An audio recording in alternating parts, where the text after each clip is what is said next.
New মেক্সিকোর মরুভূমিতে প্রথম পারমাণবিক বোমা পরীক্ষা করা হয় এবং হিরোশিমা ও নাগাসাকিতে বোমা হামলার পর থেকে পারমাণবিক অস্ত্র উল্লেখযোগ্যভাবে আরও শক্তিশালী হয়ে উঠেছে। 1950 সালে নিউ মেক্সিকোতে মার্কিন যুক্তরাষ্ট্র প্রথম পরমাণু অস্ত্র পরীক্ষা চালায়। তারপর থেকে বিশ্বজুড়ে প্রায় 2500টি পরমাণু বিস্ফোরণ ঘটেছে, তবে 75%-এরও বেশি বিস্ফোরণ ঘটেছে মাত্র দুইটি দেশ থেকে, মার্কিন যুক্তরাষ্ট্র এবং সোভিয়েত ইউনিয়ন। সেই হাজার হাজার বিস্ফোরণের মধ্যে মাত্র দুটি যুদ্ধে ব্যবহৃত হয়েছিল।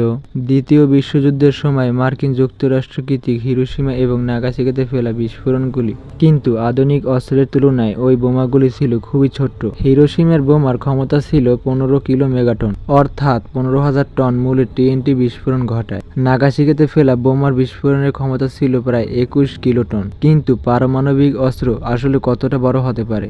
উত্তরটি ভয়াবহভাবে অনেক বড়, যা 1.2 মেগাটন বিস্ফোরণ ঘটাতে পারে।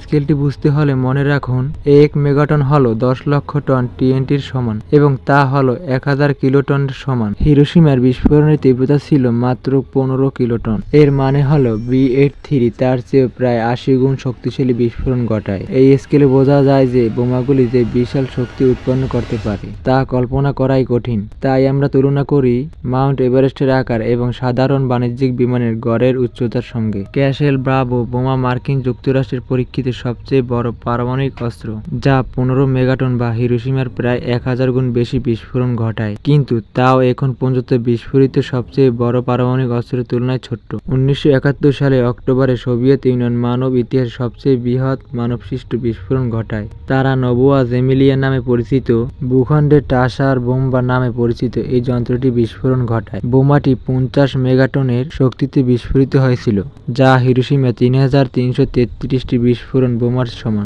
এটি এতটাই শক্তিশালী ছিল যে যে বিমানটি দিয়ে বোমাটি ফেলছিল সেই বিমানটি ধ্বংসের মুখোমুখি হয়েছিল। নরওয়ে এবং ফিনল্যান্ড জানালার কাঁচ ভেঙে পড়েছিল। বোমার ফলে সৃষ্টি শকে পুরো পৃথিবী 3 বার প্রদক্ষিণ করতে পারত। কিন্তু এই পরীক্ষাটি আসলে যা সম্ভব ছিল তার একটি ছোট্ট সংস্করণ মাত্র, যদিও কখনো পরীক্ষা করা হয়নি। আরেকটা মাত্রা বোঝার জন্য কল্পনা করুন, নিউ ইয়র্ক সিটির টাইমস স্কোয়ার হবে বিস্ফোরণের কেন্দ্রস্থল। এই ভিডিও দেখার জন্য আপনি নুকি ম্যাপ ওয়েবসাইটে নিজেই এই জিনিসগুলো পরীক্ষা করে দেখতে পারেন। প্রথমেই আমরা এই বিস্ফোরণের আকার দেখব, যা 2013 সালে উত্তর কোরিয়া সাম্প্রতিক পরীক্ষার ফলে ঘটেছিল। এরপর হিরোশিমার বিস্ফোরণের আকার দেখানো হয়েছে, যা আসলে খুব বেশি বড় নয়। কিন্তু আসুন B83 বোমার দিকে যাই। এটি হিরোশিমার বোমার চেয়ে অনেক বড় এলাকাকে প্রভাবিত করতে পারে। ক্যাসেল ব্রাভো টেস্টের দিকে এগিয়ে গেলে দেখা যায় এটি আগে সবকিছুকে কতটা ছোট করে ফেলছে। যখন আমরা টাসার বোম্বা এর দিকে এগিয়ে যাই তখন বিস্ফোরণটিও অবিশ্বাস্যভাবে ক্ষুদ্র মনে হয়। এরপর আমরা স্কেলের জন্য টাসার বোম্বা এর তাত্ত্বিক 100 মেগাটনের সংস্করণের বিস্ফোরণ কত বড় হতে পারে তা দেখব। বিস্ফোরণটি এত শক্তিশালী হবে যা আন্তর্জাতিক মহাকাশ স্টেশন থেকে দেখা যাবে। আজ কত পারমাণবিক অস্ত্র আছে? মোট বর্তমান বিশ্বে প্রায় 15,000-এরও বেশি পারমাণবিক অস্ত্র আছে বলে মনে করা হয়, যা পুরো পৃথিবীকে কয়েক ডজন বার ধ্বংস করে দিতে পারে। কিন্তু মাত্র 9টি দেশ সেই মজুদ নিয়ন্ত্রণ করে এবং 92% কেবল মার্কিন যুক্তরাষ্ট্র ও রাশিয়া নিয়ন্ত্রণ করে। বিশ্বব্যাপী পারমাণবিক অস্ত্রাগারের বাকি 8% ফ্রান্স, চীন ও পাকিস্তান, ভারত, ইসরায়েল এবং উত্তর কোরিয়ার কাছে। ইসরায়েল তার পারমাণবিক কর্মসূচি সম্পর্কে অত্যন্ত গোপনীয়, কখনো প্রকাশ্য তাদের অস্তিত্ব প্রকাশ করে না। সবাই জানে তাদের কাছে এগুলো আছে, কিন্তু কেউ আসলে বলে না, যদি না আপনার নাম মোদেচাই বানুন হয়, যিনি ইসরায়েলের পারমাণবিক কর্মসূচি সম্পর্কে বিস্তারিত প্রকাশ করেছিলেন এবং 18 বছর কারাগারে কাটিয়েছিলেন, যার মধ্যে 11 বছরের বেশি সময় নির্জন কারাবাসে কাটিয়েছিলেন। দক্ষিণ আফ্রিকা একসময় 6টি পারমাণবিক অস্ত্রের অধিকারী ছিল। অতীতের বর্ণবাদী শাসন ব্যবস্থাপনা জনগণের ভোট অধিকার সীমিত রাখায় কমিউনিস্টদের সরকার উৎখাতের চেষ্টার ভয় দেখিয়েছে। তারা 6টি অস্ত্র বানিয়েছিল, কিন্তু অবশেষে তারা সবগুলো ধ্বংস করতে সম্মত হয়।